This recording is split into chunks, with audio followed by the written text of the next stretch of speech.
Good morning. That's good. That's good. I'd like to introduce Rob Willingham. He is an associate professor at Roanoke College and the chair of the history department. His research and teaching interests include very relevant things for us tonight: modern Europe, the Holocaust, and world history. He holds a BA from Fort Lewis College, an MA from Purdue University, and a Ph.D. from the University of Texas at Austin. Did you know that? I told you. Thank you, Rob. Thank you very much. Hi, everybody. Let me say it's a real pleasure to be here at a number of levels. I've worked at the college for almost 20 years now. I've never given a talk to this building. And I've never given a talk to this group. And I feel pretty strongly that both the building and the Historical Society are important assets to the community. And so I'm grateful to be here, and I'm grateful for the invitation. And I'm especially grateful to be with you in the same room. The past 2 years have been just devastating. Trying to teach in a mask, trying to teach to people in masks. It's been very, very difficult. Just in the past couple of weeks, we've been able to take our masks off at college and to be in a room with people and to be able to talk and share this experience with you. Anyway, I'm very thankful and grateful that you have me here. I want to thank Fran for the invitation. I want to thank Alex Burke and Garrett Chen, who both work at the museum and have been of great help to me, and both of whom I'm very proud as former students of mine and of the department. Okay, so I want to talk about the Russian invasion of Ukraine. And our starting point is that it was a genuine surprise in many ways. Like everything about the invasion, to me, and a sensible expert on the subject, has been shocking. One thing after another. From the very fact of the invasion, the scale of the invasion, the Biden administration said right out loud over and over again that this thing was about to happen. And I couldn't bring myself to believe it. I thought we were engaging in propaganda. Sure enough, it actually happened. The event itself, the scale of the invasion, and of course what the Ukrainians have done in response has been perfectly surprising. The intensity, the successfulness of the Ukrainian resistance. I don't think many people saw that. And it's been surprising too, I think it's fair to say, the degree to which NATO and the other Western alliances have shown unity and resolve. And it's been an enormous surprise in a lot of different ways about this. Hand in hand with that surprise has been a degree of confusion. Just a sense of bewilderment about why this thing happened in the first place. Because on the face of it, what you have is a great power invading its smaller neighbor. Okay, that's exactly what's happening, but it begs the question of why. Some observers have held that Russia is anxious to control the Ukraine, not least because of potential control over its agricultural capacity, right? Ukraine, the breadbasket of Europe. Now, there's something to this. I don't dismiss this out of hand. I think in particular, if you look at the Second World War, this is a critical reason why Hitler focuses on Ukraine. And I strongly can recommend to you a book called Bloodlands by a historian at an obscure university in New Haven, Connecticut, named Timothy Snyder. He's just this magisterial figure. He's written this book about the 20th century in Eastern Europe, focusing in particular on Ukraine. And he's arguing that we can rewrite the history, the atrocities of the 20th century, not from the perspective of the Soviets or the Germans, but the people who are actually in the middle. And to some extent, Snyder agrees with this argument that it is about arable land. But I don't think that's quite it now. Some people argue that the conflict is happening because Russia's natural and appropriate and understandable interests have been compromised by others. There is an argument out there. It's an argument in the public space in Roanoke, Virginia right now, that the invasion is happening because of the mistakes the United States made. That the United States was too aggressive, that the United States pushed the boundaries of Russia's great power interests, and that what we have seen from Putin in response is understandable. I want to argue strongly, for what it's worth, that what's happening now is neither because of what some may perceive as the weakness and incompetence, fecklessness of current American administration, and I don't think it's happening because of what some might argue is the mendacity and moral vulgarity of the previous administration. I think all of these arguments are limited. I think all of these arguments place the weight of the thing in the wrong place. This is not about us, right? This isn't really about NATO, I'm going to argue to you. What's happening here is a war of aggression by a large, ostensibly stronger neighbor against a smaller, weaker one. But it begs the question still, why is Putin doing this thing? For what it's worth, I think that we need to start, when we talk about historical figures, by taking them at their word. Now, Putin is obviously a colossal liar, but my take is that even lying autocrats occasionally tell the truth. And I think that there is something to this in this case. I think that much of the truth of why Russia has invaded Ukraine can be found in black and white. In an essay written, ostensibly, by Vladimir Putin just last year, 2020, an essay called On the Historical Unity of the Russian and Ukrainians. It is a straightforward argument that there is no such thing as a Ukrainian nation. That Ukraine is simply part of what the essay calls a triune Russian superstate, a Russian empire, if you like. It argues that historically, this is Putin now, historically, Ukraine only exists as a separate state, as an artificiality. That Ukraine only ever exists as a state because it's being propped up by outside forces. That the modern Ukrainian state is nothing but an artificial creation of the Soviet Union. And that for good measure, the contemporary Ukrainian state is shot through with Nazism. And I'll just leave that here. The assertion that Vladimir Zelensky, the Russian-speaking Jew, is in fact a Nazi. The absurdity of the assertion, again, when people say things that are crazy, you got to think about why they're saying it. Where is it that Vladimir Putin has actually come from? I want to argue to you over the next few minutes that this assertion on Vladimir Putin's part that there is no such thing as Ukraine is at the heart of what's going on now.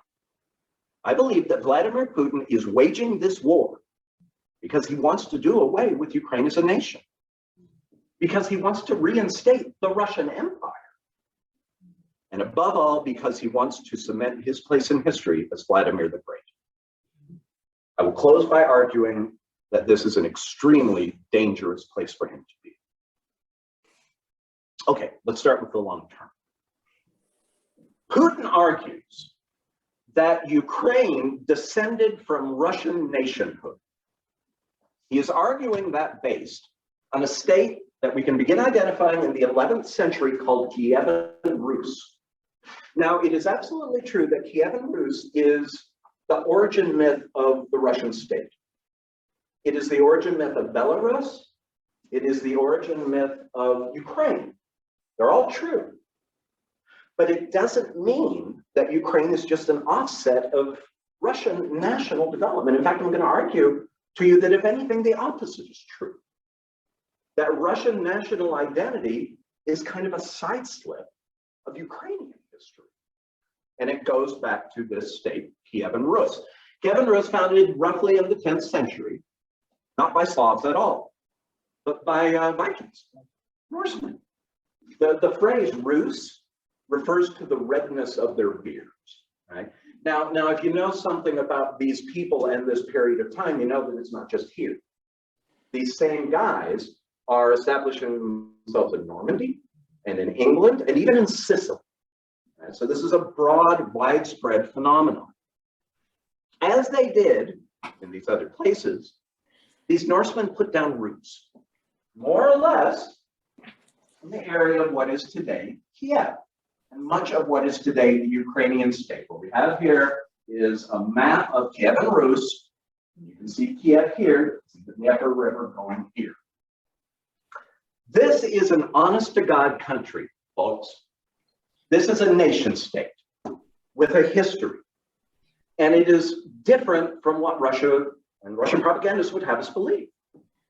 This was a country that had a place in the European system of countries at the time. These people intermarried, they converted to Christianity. And by the 11th century, you have a state here that is a serious regional power in Eastern Europe. And it is recognized that way by other European powers. At a time, let me be clear about this, at a time when there is nothing that anyone would call Russia over here, there is absolutely the foundation of a Ukrainian state over there. This is a state that is recognized as a European state. Its royalty intermarried with other European royals, and its kings were crowned sometimes by Orthodox patriarchs, but sometimes by popes. This is a country with a distinctive European history. But that history comes to a sudden and brutal end in the 13th and 14th centuries, not through the fault of anyone who is about to become Russian, but because, like all of what will ultimately be Russia, and you can see how far to the south it goes, the Mongol invasion. This is a map of the Mongol Empire from the early 14th century. And what you can see here is that all of the people in what was Kiev now find themselves under the occupation of the Mongol Empire. In practice, what this means for our story is that some Russians, including political elites, including the ruling dynasty, will leave. And they'll move to the north and the east. They'll move to the area around what is today Moscow, and they will found a new state. What we have here is a map of what is called the Grand Duchy of Muscovy. Now, these are people from Kiev and Rus, especially political elites, who are trying to escape what's happening under the Mongol invasion, move to the north and the east, and establish basically a vassal state. These people are still under the fealty of the Mongols, but they have more independence out here. Y'all, this is going to become Russia. This is the beginning of Russia. Again, I want to be explicit.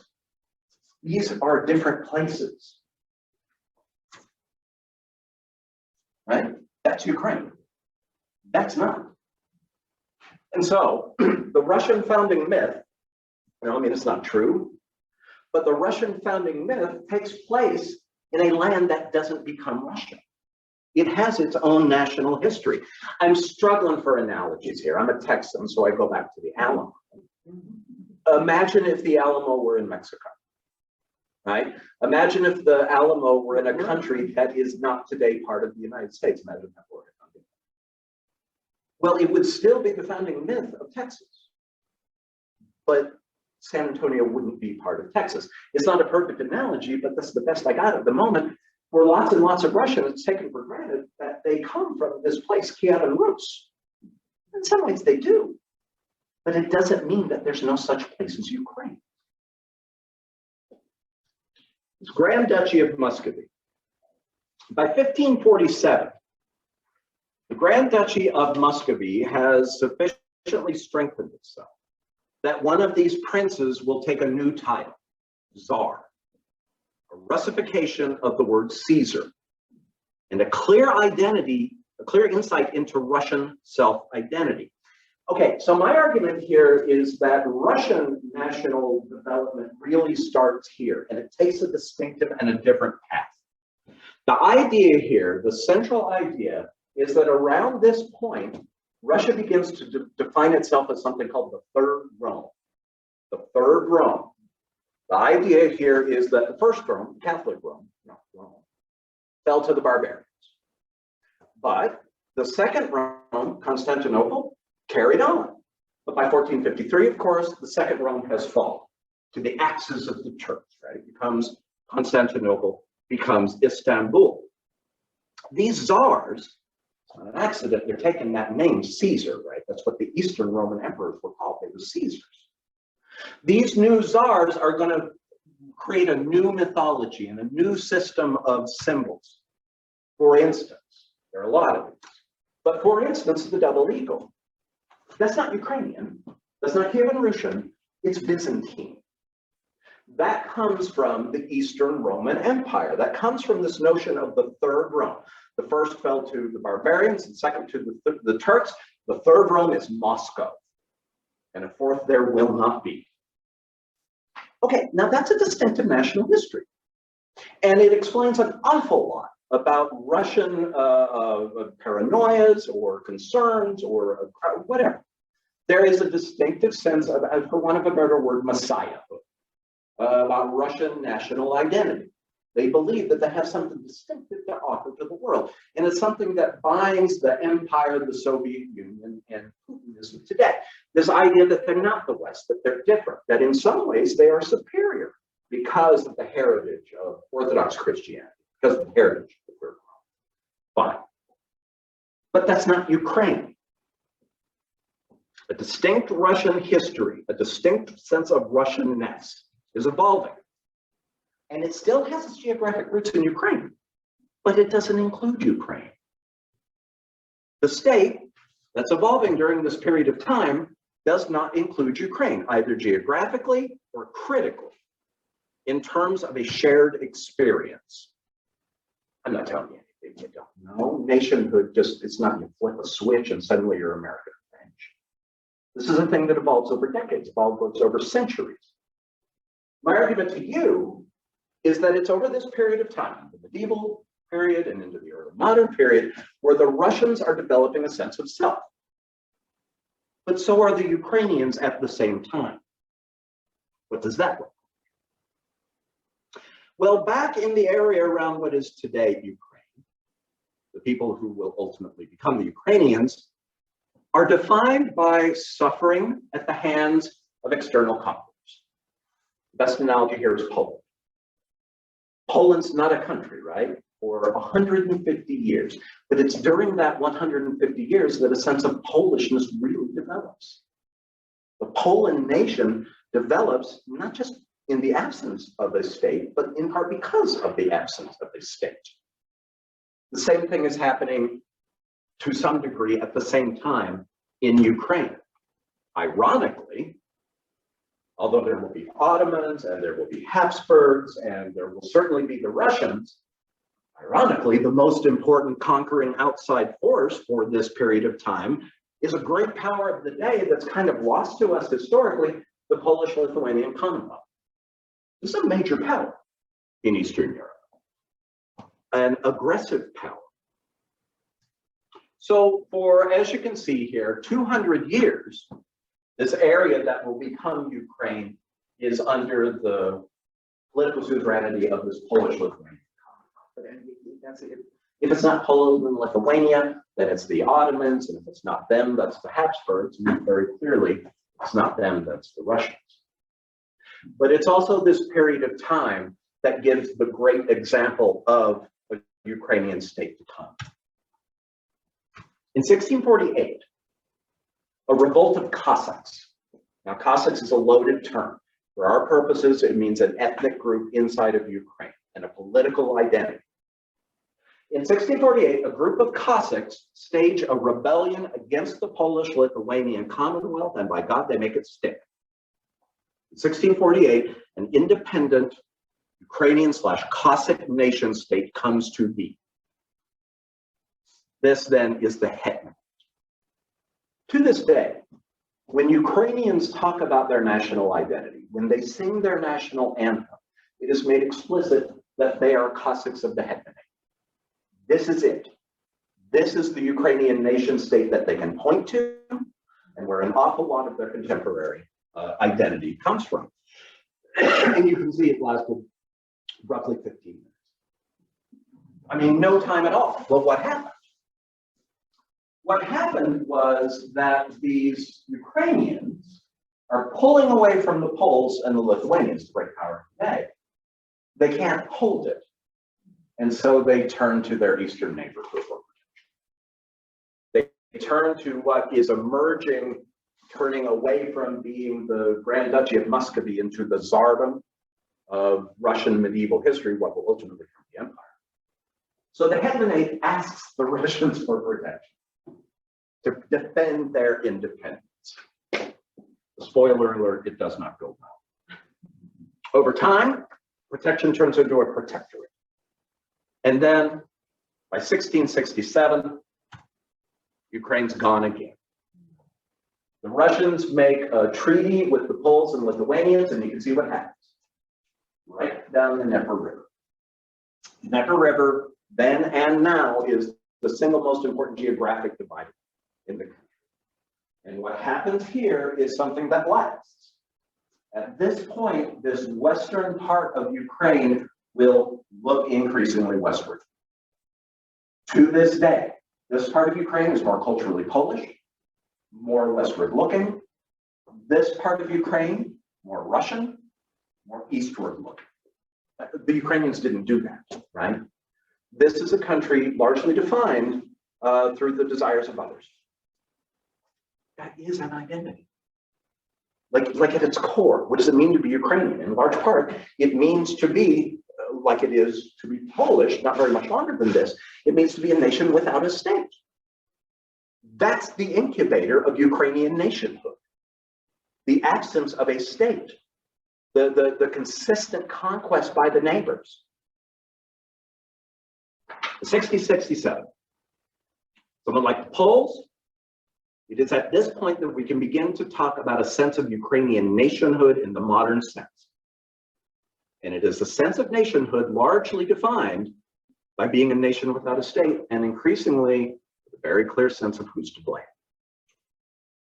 Y'all, to some extent, everyone identifies themselves in opposition to another, in exclusion to another, right? What does it mean to be Canadian?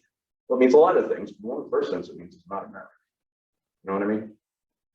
So the irony here is, as Ukrainian national identity is developing, it is largely developing as not Russian. Again, this is the opposite of the premise of this war, that there is no such thing as Ukrainian nation state, that it's a fiction. That is a fiction of the enemies of Russia.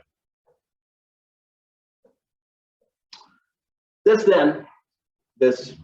annexation of Ukraine, that will eventually extend to the West, is a critical step.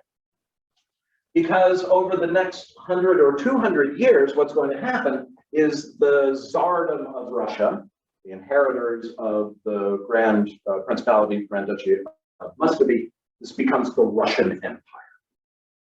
Well, what does that mean in practice?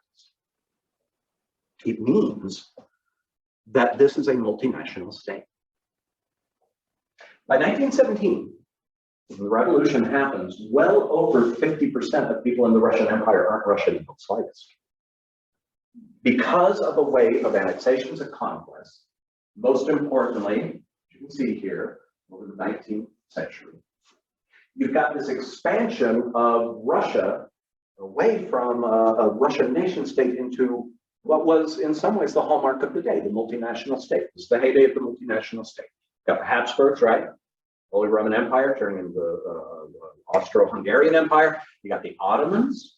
You don't think about it this way, but I beg you to. The Ottomans were less than 30% Turkish. The entire Arabian Peninsula, great chunks of southeastern Europe. These places are part of the Ottomans. And this thing. Well, I mean, you know what the map of Russia looks like today, and so you know how this plays out over time. There is an independent country called Georgia, and one called Azerbaijan, and a huge, important country called Kazakhstan, and all of these things. And so as we approach the 20th century, one of the stories of the 20th century, one of the stories of the conflicts of the 20th century, is the centrifugal power of nationalism. Think about World War I, right? They weren't shooting at the Archtube just to do it. They were doing it to assert that Serbian nationalism was a thing separate from the empire. And that's just, I mean, it's an important symbol, but it's just a symbol. Habsburg Empire is being torn apart. I feel Polish now. I feel Czech. I feel Slovak. These empires can't hold together.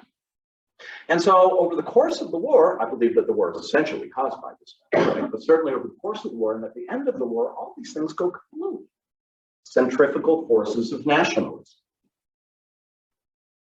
One of the many ironies, though, of the revolution that comes, the Soviet Revolution, is that in this age of revolution, a period in which the driving force for most of these revolutions isn't class. It's national identity, it's nationalism. The irony then is that the Soviet Union, from the very opening of its existence, is a state that claims to transcend nationalism in the name of class. One of the hallmarks of the Soviet Union, the grandiosity of their ideological ambition, is that they believe they are transcending mere tribalism. They honest to God believe they're creating a new kind of human, Homo Sovieticus. This is a thing, Homo Sovieticus, a new kind of human being who can transcend tribalisms like nationalism, who can certainly transcend the selfishness of living in a capitalist society. Guys, these people go so far that they take it for granted that they can acquire these traits and then pass them down through their descendants.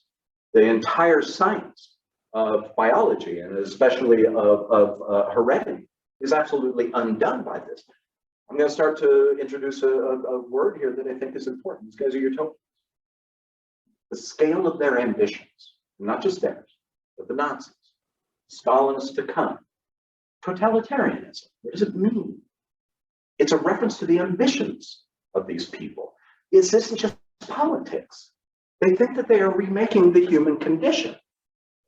What does that actually do to you? In this case, it means that the rhetoric is such that nationalism is over. Congratulations. Instead, what you have is Homo Sovieticus, a new kind of person dedicated not to the antiquities of the nation state, but to an international brotherhood of all workers. And so therefore, if that's true, why would I need to break this up? Why would I need to break this up? Nationalism is dead. All of these people, at least in theory, are dedicated to a common cause of justice and transcendence. And so, this tremendous and awful irony, this anti-nationalist empire has the effect of freezing in amber the last of the multinational states. It's because of the Soviet Union that the Russian Empire outlives itself by 70 years. Now, in theory, the Soviet Union was a union of co-equal republics, including what is today Ukraine. But in practice, of course, this was all. In practice, we realize now that the Soviet Union wasn't the dramatic break with Russian governance that we thought it was during the Cold War. Increasingly now, we see the Soviets not as some sort of messiahs in the name of the Red Cross, not as messiahs in the name of the Red Star, if you like, but as czars, as people who were consciously or not carrying through long-standing trends of Russian governance. And the core one of these, great Russian chauvinism. No less than during the empire, Moscow is calling the shots in the periphery. Now they're doing it under a different rhetoric. And that rhetoric, I'm going to argue, can make it fatal. But in practice, the same thing is happening. Moscow is calling the shots out in the republics. And this irony, if anything, is enhanced by the fact that the new czar presiding over this zombie empire isn't a Russian at all, but a Georgian, one of the subject peoples, Joseph Stalin. And so while Vladimir Putin, among his slanders, is this assertion that the modern Ukrainian nation state is nothing more or less than a Soviet confection, I'm arguing to you that the opposite is true. By laying out the boundaries for a Ukrainian republic, the Soviets were doing everything they could to forestall the development of a Ukrainian nation. Because they understood very clearly that after the Russian heartland, here in red, that Ukraine is the second most important place in the country. It's not the largest by land, that's Kazakhstan.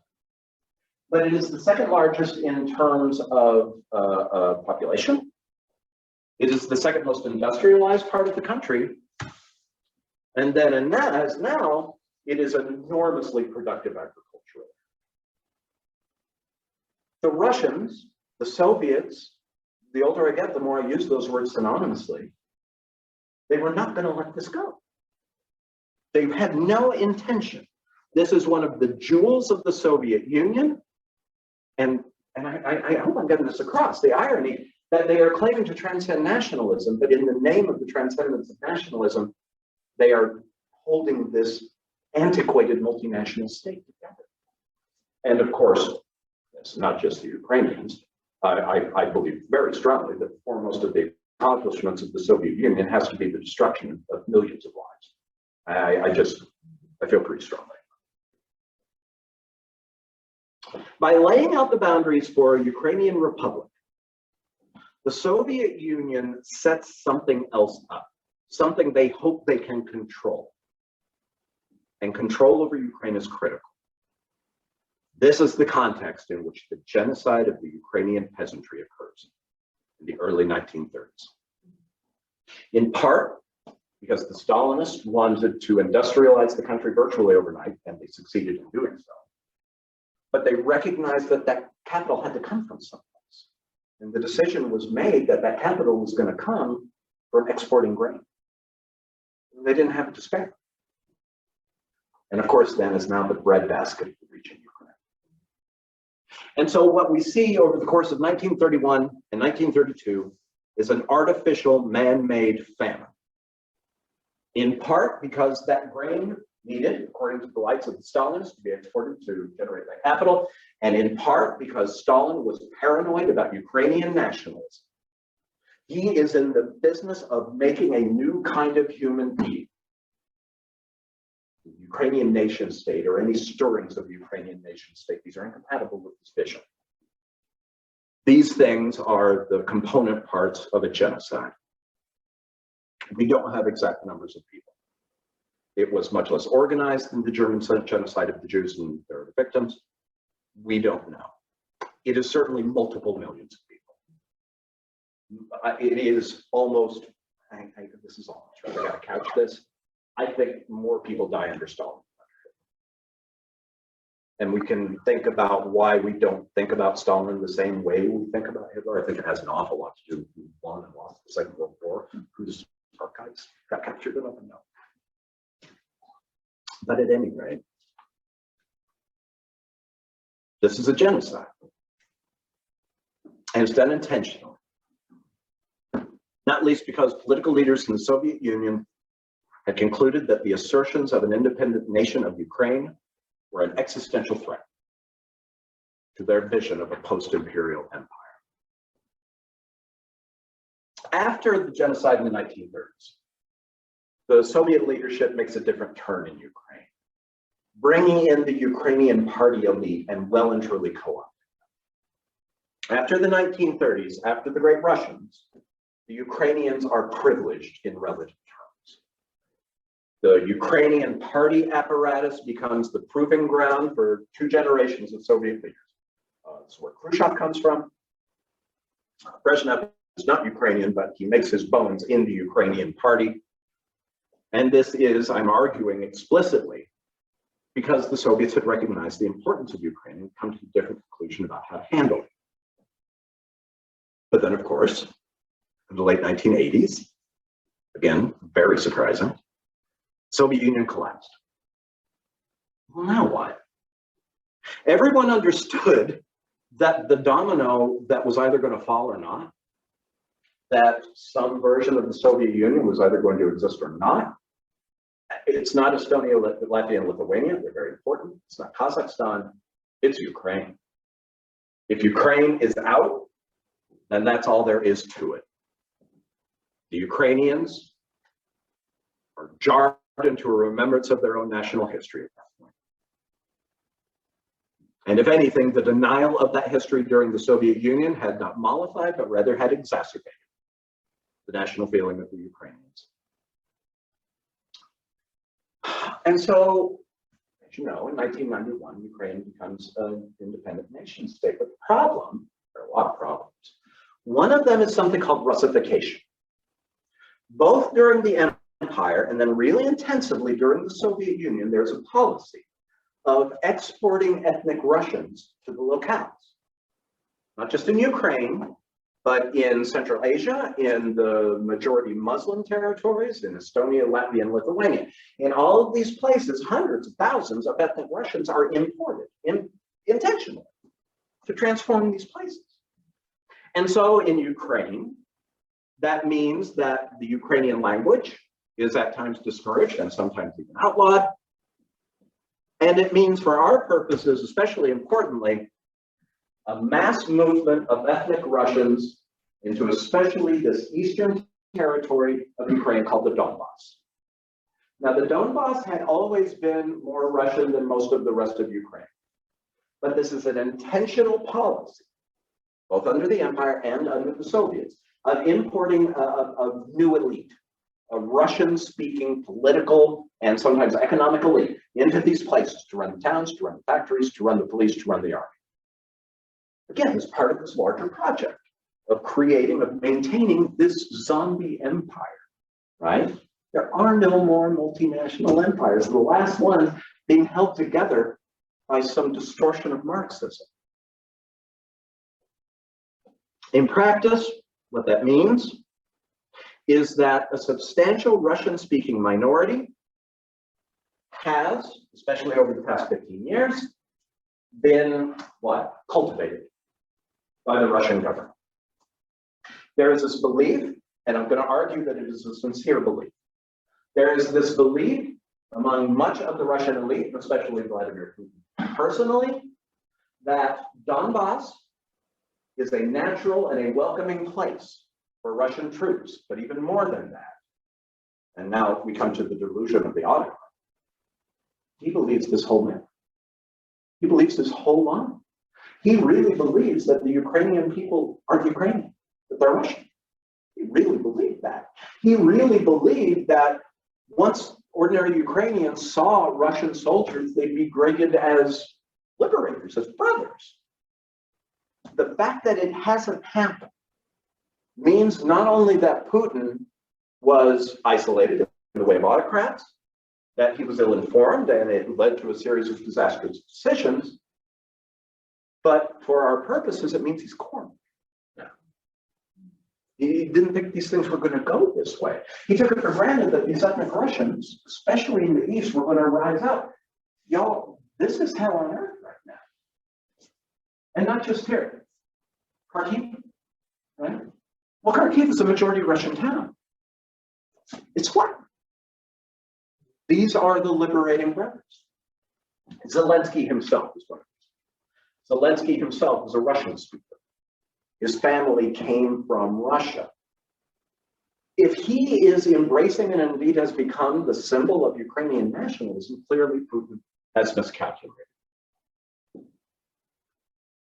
And so for the past 10 years, what we've seen is Vladimir Putin making it his business to engage in mischief around the edges of the old Russian Empire, in places like Georgia and Armenia, but especially around the most important target of his revived empire, Ukraine.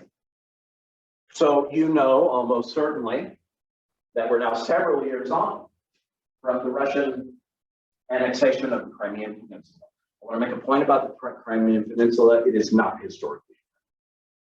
That is attached to Ukraine under the Soviet administration. The vast majority of the people in Crimea are not Ukrainian. In fact, many of them are not Russian. They're Tatars. They're the last of the Mongols. The last, that's a real thing. And so I don't want to be too careless about lumping Crimea in with all of this. But we're now, what, 8, 9 years into a de facto Russian invasion of the Donbass. That didn't happen last week. That's been going on for a long time now. Putin, I believe, very clearly sees it as his historical mission to put Humpty Dumpty back together. And there is no more important piece than Ukraine. But if, on the other hand, Ukraine is a real nation, then his vision for a unified revival of the Russian Empire, and maybe even more importantly, his vision for himself, is out of reach. So what? I teach classes on a number of things, but one of them is genocide. And I spend a fair amount of time thinking about what makes genocide possible. There are a lot of answers to that. But one of my theories is that genocide is much more likely a political leader or a class of political leaders believe that they are speaking directly to history, believe that they are transcending something, that they're not just changing the state, that it's not just politics anymore. So, for instance, the French Revolution.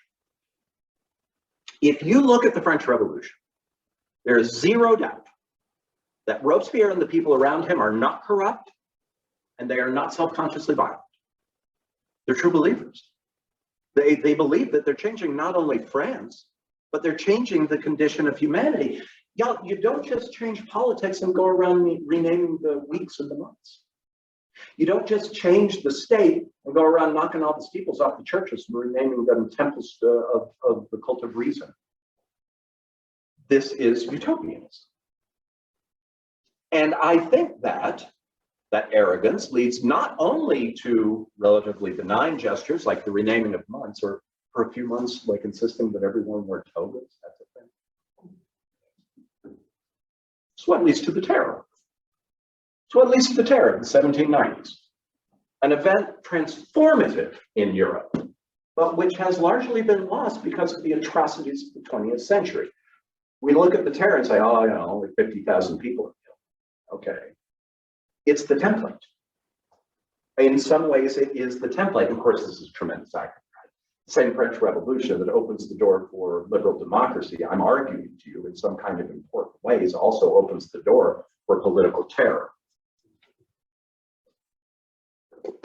I think that you can look at the Nazi genocide of the Jews and see many of the same issues at work. Hitler and the people around him were true believers. They were. And they genuinely believed that they were fighting a racial war that was not just going to change German politics. It was going to settle all the problems of German history. And more than that, it was going to solve all the problems of being human in the modern world. That's exactly how those guys talked and meant it. And I would argue that you can find similar kinds and levels of motivation in genocides throughout history, including the Soviet genocide of the Ukrainians. Putin believes what he's saying. He expected the Ukrainians to welcome their Russian cousins and liberators. He planned accordingly. And now he is shocked and cornered, trapped between posterity and catastrophe. And so in conclusion, this is my fear for Vladimir Putin. He's not fixated on Arab land. He is not defending Russia's great power interest. And he's not just claiming some colony. He thinks he can rewrite Russian and global history right now. I believe that Vladimir Putin thinks that he can undo all the problems that Russia has faced, not only since 1989, but since 1917 and before. And that he can claim his place as a transformational leader at the same time that he is carving out a space for a statue of himself in downtown Moscow 100 years from now. Which is to say that Vladimir Putin is drunk on history. And now he's stuck. And this is an extremely dangerous place to be. It's a combination of utopianism and desperation. It loosens all humans, but especially political leaders, from traditional ethical and moral standards. And as we've seen in the last few days, there is more than sufficient evidence of mass atrocities that may even approach some definitions of genocide occurring in Ukraine today, like right now. Now, don't get me wrong, I'm not saying that any of this is morally comprehensible or excusable. Far from it. But I think it is made at least conceivable intellectually by the context of this man, who thinks that he can literally rewrite the history of not only of Ukraine, of Russia, but of Europe. And his premise is that there is no such thing as Ukraine. What's to prevent you from following up that argument by pointing to evidence of no more Ukrainians? All right, thank you very much. I'm perfectly happy to answer any questions. Yes, David. Discuss what kind of support or opposition Putin has in his own government. Right. Okay, so there's two questions. Support and opposition. Yeah, there's two questions here about Putin at home. One of them has to do with mass opinion, and the other to do with elite opinion. Mass opinion is easier to measure. There is still a decent, respectable, independent polling firm in Russia. I don't know how much longer they're going to survive, but their work over the years is perfectly convincing that they are looking hard and telling the best truth they can. it appears that Putin's right, about 80% of the war. Now, will that last? I don't know. It's real easy to start a war, right? Much harder to finish. Did you say 80% of the? Yeah, Approve. yeah, and that scans for me. I believe that. But David, what you're asking about is something different. You're asking about and that's a black box. I read a great piece in the New York Times yesterday. I recommend it by a Russian historian named Amy Knight.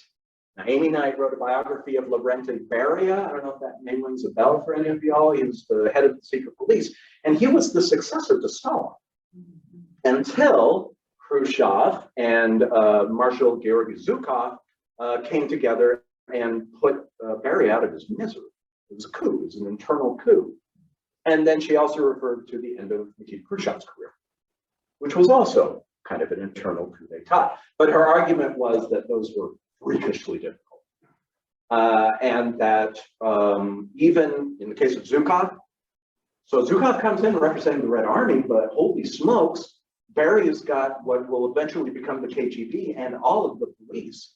It was fraught right up until the minute that Lavrent Beria is dead. It's fraught. Khrushchev, much less so. There was no bloodshed there. It's hard to imagine Putin leaving office at this point without violence, to be perfectly honest.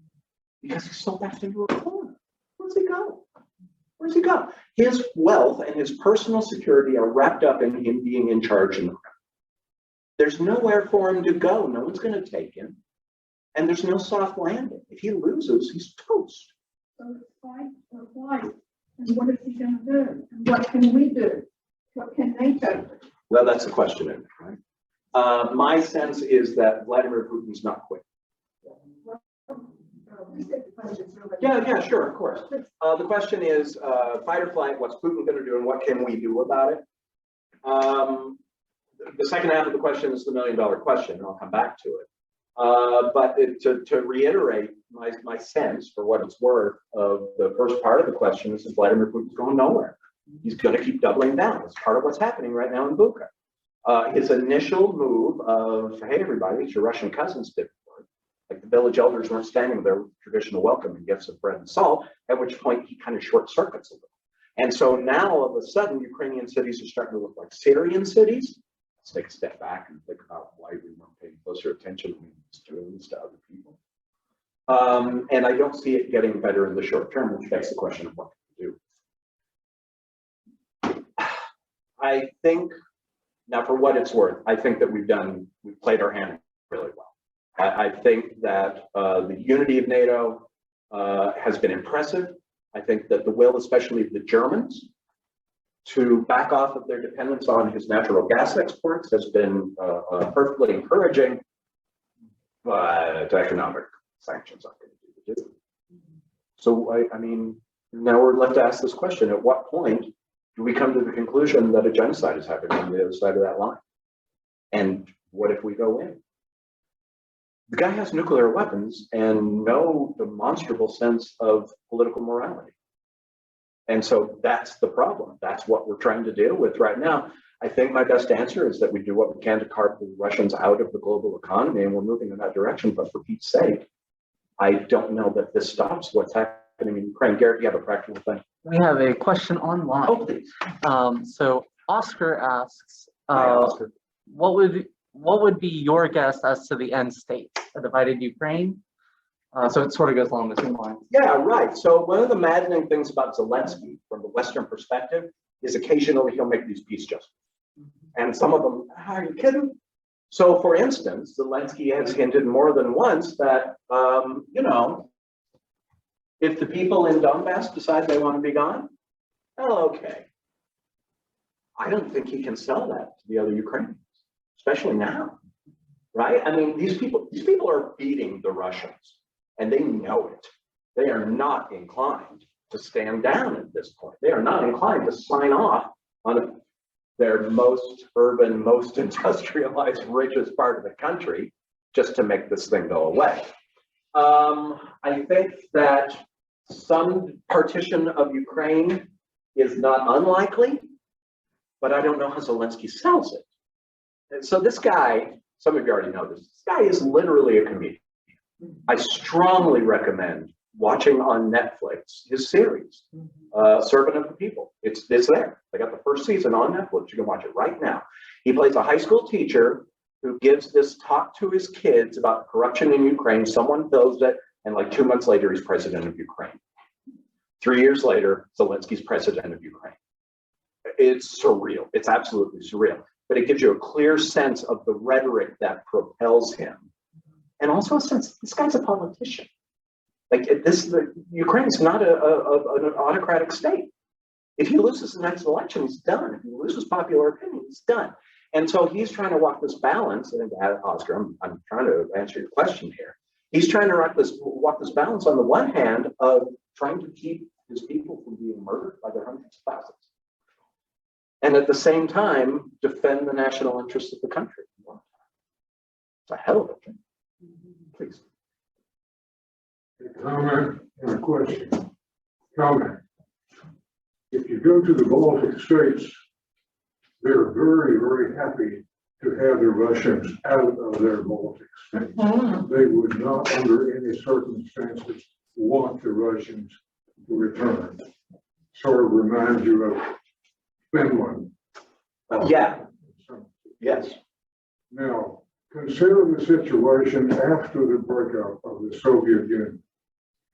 Okay, so here's Russia and here is Ukraine. Huh?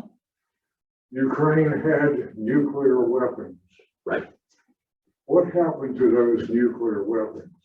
Those nuclear weapons were given up by Ukraine under a deal brokered by Senators Dick Lugar and Sam Nunn.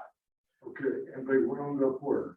They wound up, a lot of them decommissioned, some of them with the Russians.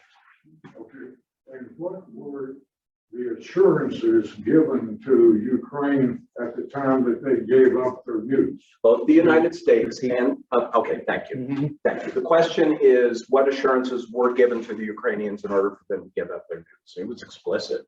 We and the Russians guaranteed their borders. Yep. And they know that. Yes. They're acutely aware of that. No, right. But I don't know where that leaves us. I don't know where that leaves the United States in terms of moral responsibility. We guaranteed these borders and they got overrun. If we gave our word. Right. Right. And hands up, who's up for fighting World War III over Ukraine? This is, okay, so there's been a lot of parallels to Munich, right? Been a lot of parallels to appeasement in the 1930s. 1939. Yeah, right. And there are some of those parallels are valid. When Putin talks about ethnic Russians in Eastern Ukraine, golly, it sounds like Hitler talking about ethnic Germans in the Sudetenland. I have to act in these people's self-defense. They are being subjected to genocide themselves by these ostensible Nazis in Kiev, right?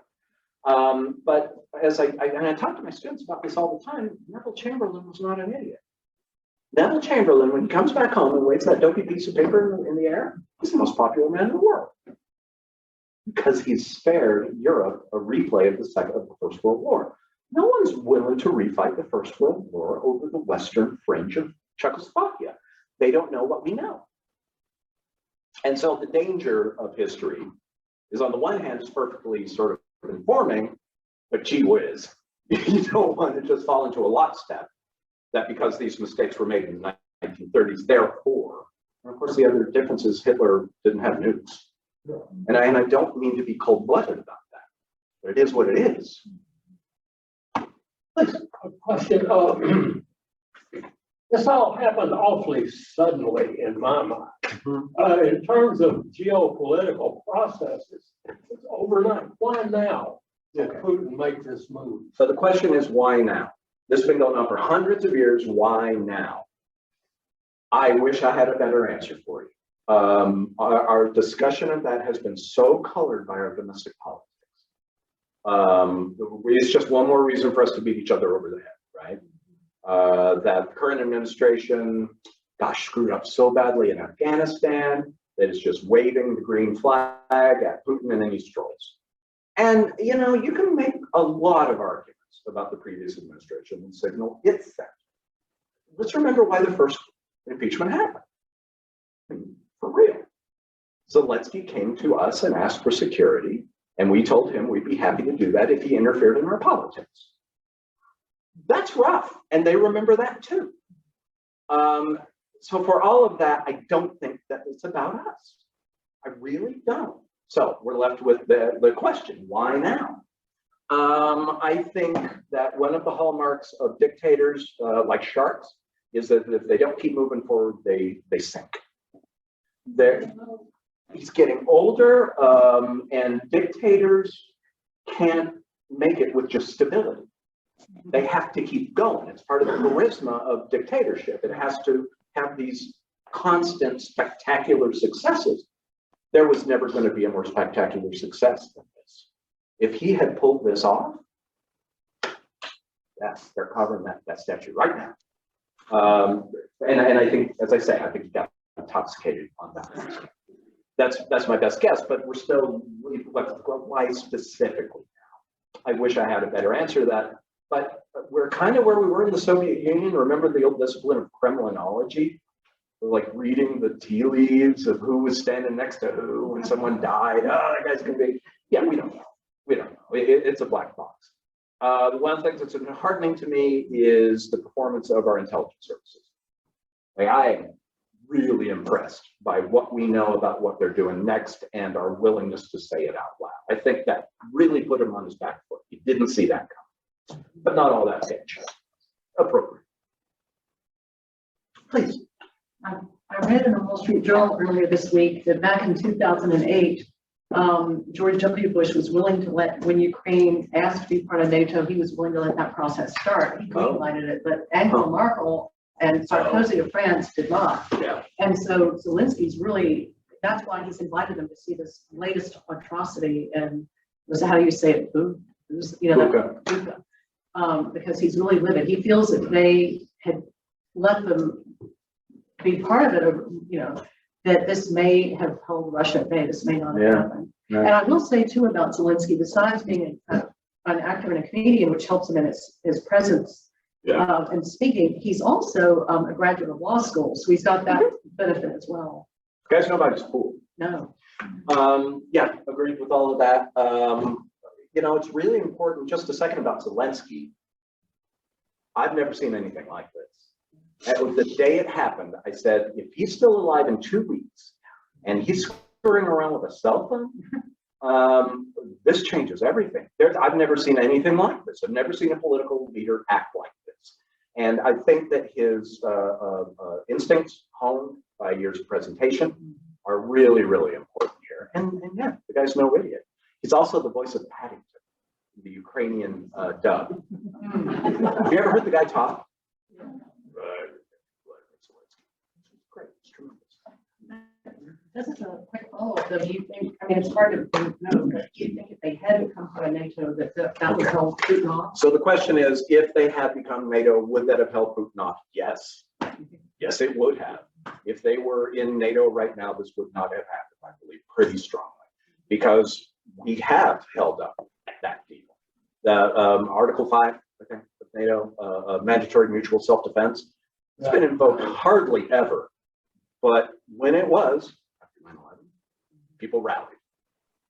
And I am absolutely convinced that would be a thing that the American government would not do, is letting a NATO ally be invaded by Russia and not respond. So yeah, I absolutely do. We have two more online questions. One you've already kind of hit on. So the first one is again from Oscar. Is Taiwan next? Right. Okay. So that's a really good question. Is Taiwan next? The Chinese leadership was clearly looking at this very closely, because it's not a bad analogy, right? The Chinese government takes for granted that Taiwan is actually part of the Chinese nation state. You know enough of that history to know why. And so they were looking really hard. What happens if you just go all the way? What happens if you just let it rip and move into the country? And I think that there have been two cautionary measures there. I don't think Taiwan's next. It turns out that countries have armies, and if they're properly motivated, you're defending your homeland, it's not as easy as you're gonna think.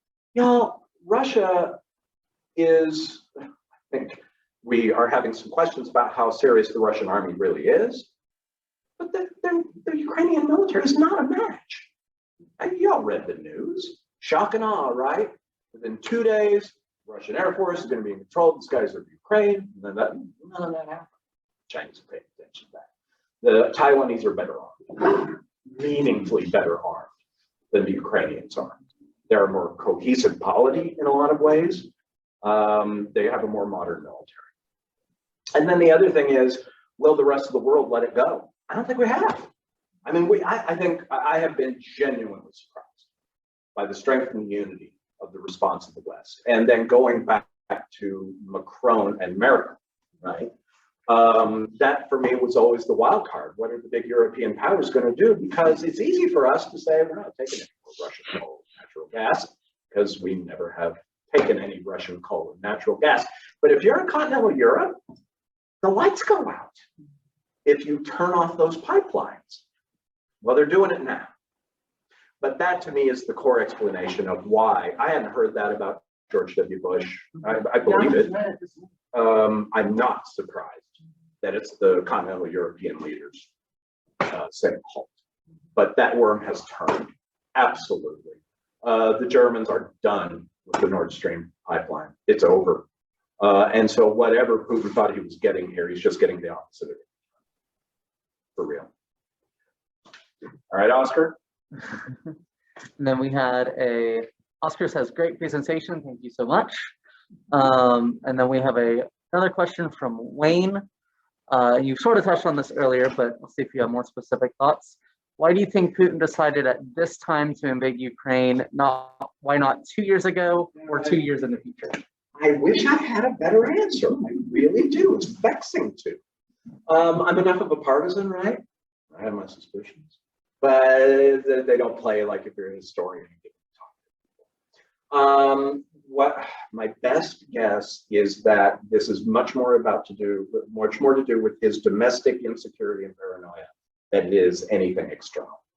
That he feels both that this is an opportunity and he feels squeezed in some ways. He is getting old, and he's having work done, and it's not all good.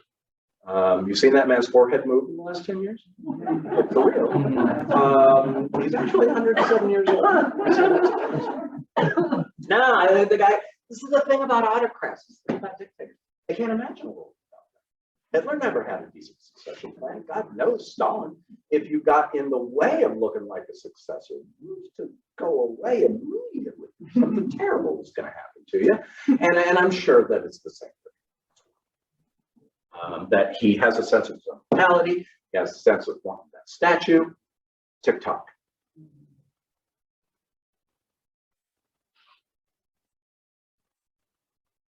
Thank you all. Really enjoyed it.